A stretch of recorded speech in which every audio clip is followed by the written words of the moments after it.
The telemetry alarm shrieked the lethal warning, but the central monitor showed a biological impossibility. 50 alien cadets were rapidly freezing to death across the sector, yet one localized thermal signature was actively climbing. The human had just plunged directly into the Sub-Zero River.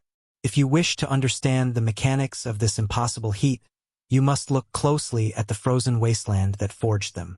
Zell adjusted his observation console. 6 hours earlier, the Class 12 deployment had begun exactly as the Athrani civilian biologist expected. Badly. Zell watched the data streams from the safety of the orbital station. His venom glands throbbed in rhythm with the failing heartbeats below. As a cold-blooded species, he relied entirely on ambient heat. The visual feed alone made his scales itch. Down there, the planet was a barren expanse of fractured ice and howling wind, holding steady at -30°C. On Feed 4, a Griven cadet's hypermetabolism chewed through its caloric reserves in 40 minutes. The massive, fur-covered creature collapsed into a snowbank, its core temperature plummeting toward fatal levels. Feed 9 displayed a toll recruit. Its silicon-based limbs cracked audibly over the audio link. The extreme cold was physically shattering its joints. Then there was Feed 72. Lana. Zell isolated her camera feed. The human was small, soft-skinned, lacking blubber, fur, or internal heating nodes.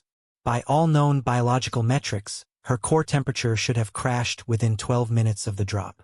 She sat casually on a glacial ridge. In her bare, pale hands, she held a primitive metal rectangle, a rusted Zippo lighter. She flicked a tiny wheel. A microscopic yellow flame sputtered into existence. She hovered her fingertips over the minuscule heat source. A hand warmer. She had logged it in the pre-flight manifest. Zell's thermal sensors flared in secondhand discomfort. That tiny chemical combustion relic was statistically useless against a Class 12 planetary freeze. The atmospheric pressure suddenly plummeted. A wall of white death accelerated across the plains. The wind dropped the ambient temperature another 10°C in seconds. The other cadets scrambled frantically for the prefabricated emergency shelters. Most didn't make it past the first ridge. Lana stood up. She did not run. She scooped up a handful of the lethal crystalline snow. She packed it between her palms, testing the density with calculated pressure. "Where I'm from, this is a toy." The audio feed picked up her voice, low, calm. She turned her back to the rising blizzard and walked deliberately toward the glacial rift. It was a churning river of black, slush-filled water cutting directly through the ice sheet. A supply crate, dropped drastically off target due to the wind shear, bobbed violently in the center of the deadly current, which made absolutely no sense. Zell leaned closer to the monitor. His venom glands swelled, pressing painfully against his jawline.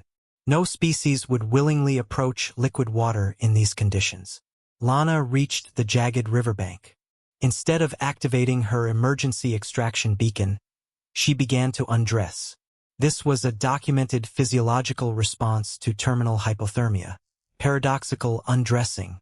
The brain, starving for oxygen, misinterprets the freezing blood flow as extreme burning heat.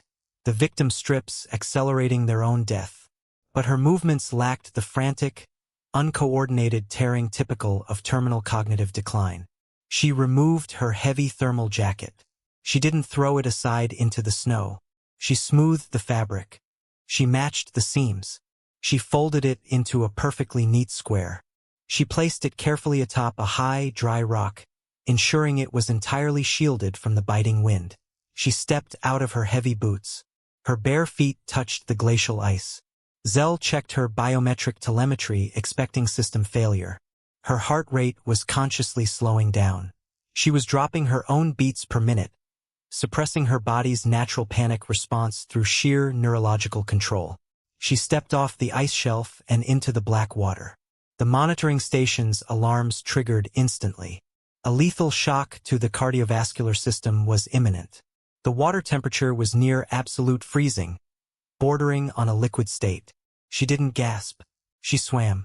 50 meters of jagged ice chunks and vicious current separated her from the crate. Her stroke was rhythmic, efficient. A predator cutting through its natural element. The freezing water sapped heat from her skin, yet her core remained stubbornly, impossibly active. She reached the crate, her pale fingers locked onto the heavy nylon straps. Now she had to drag 200 pounds of dead weight back against the freezing current.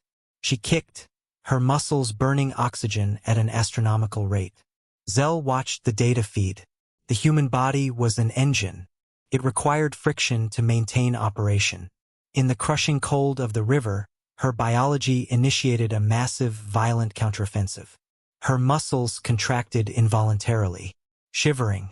But the telemetry showed something deeper. Voluntary muscle contraction. She was intentionally forcing her kinetic energy output higher, turning her entire muscular system into a biological furnace to fight off the surrounding ice. She breached the surface, hauling the crate onto the rocky shore. Her skin was a terrifying shade of blue. Water froze into sharp crystals on her eyelashes the second she left the river. She staggered toward the dry rock. She reached the dry rock.